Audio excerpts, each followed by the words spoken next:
demonstrate a high.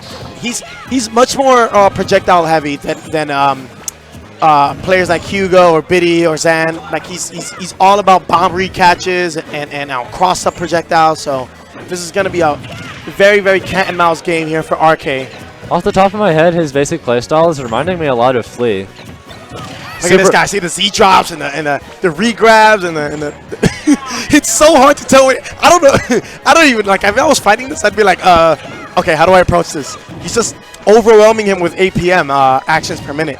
So it seems like RK doesn't really know how to get past this like web. A lot of those throw and catch things are really just designed to disorient to the eyes because they actually don't mean anything in the context of stage control a lot of the time. They're mostly just a means of trying to scare you. Jesus, Jazz, chill. But I 100% agree with you. It really is exactly as you said. It is a means to disorient and confuse your opponent. It's like a page right out of Sun Tzu's Art of War book. You know, you just gotta like confuse your opponent so that they don't know what's coming. I see Flea do a lot of stuff like this, and a lot of other stuff that I haven't seen yet from Jash that he might have up his sleeve as well. Yeah, but right now, and that should be a kill. Yes, at only 33%, Jash is looking in tip-top form. All of his combos and techniques and recatches and item play are coming out exactly the way he sees it. It seems that RK's approaches have mostly been sloppy, which has been the catalyst for him losing the neutral game most of the time. Yeah.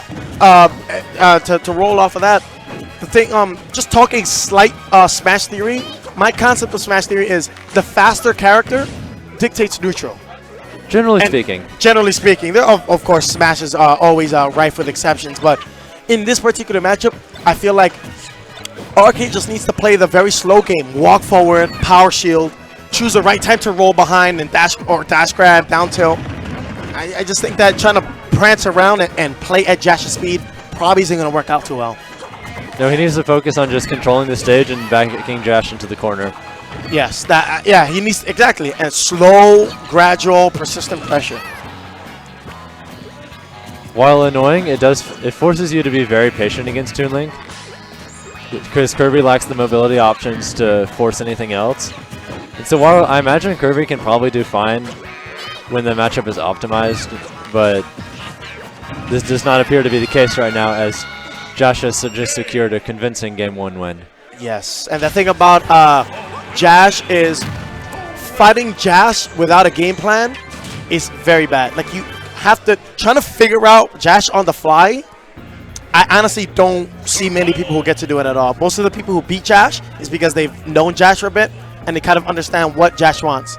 So this might be a very, very tough break here for Mr. Kirby. But of course he looks focused. He doesn't look terribly flustered. Of course, he's deciding what stage to pick. Ah, the tree.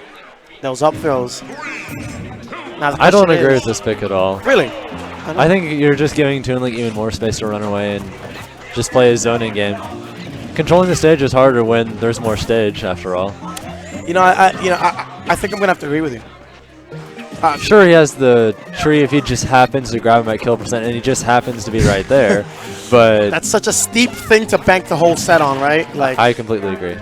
I mean, hey, he might make it work. You know, the way I see it is as long as you have a stock in the match, I think you can make a comeback. It also gives Toon Link easy wall jumps, which Kirby does not have access to. That's another good observation. It's almost like he's counterpicking himself. But the thing is, when you're I'm sorry, RK. I'm sorry. When you're faced with such adversity, such an unknown style of play, it can often make the player, even the smartest player, forget the simplest of strategies. Like, you may know what to do, but when you're flustered, you kind of forget things. So that might be the case here. The bomb toss down into up air confirm. Jash only 58% right now. Very simple and clean stage control. Yep, simple and clean. I love that song. Jash spacing him out even more. Simple and clean Utada Hikaru. Oh yeah, you caught on to it. You got it. Right now, Jash has got it. Doesn't seem like RK has really found any kind of headway. He hasn't cleared any of that fog of war here in this mysterious match for him. Just racking up damage, left and right. Nice attempt at a forward smash there.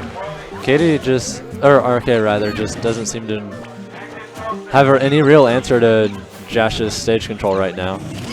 Yeah, he's just figuring it out on the fly. Wow. It seems like he's banking on Jash to make a big mistake, and for the most part, he just isn't. He's been keeping his mistakes minimal and making sure that when he does get hit, it's by things that are ultimately inconsequential. And I think what's allowing that to happen is Jash is not. He's the one that doesn't have to figure out. Oh, jeez.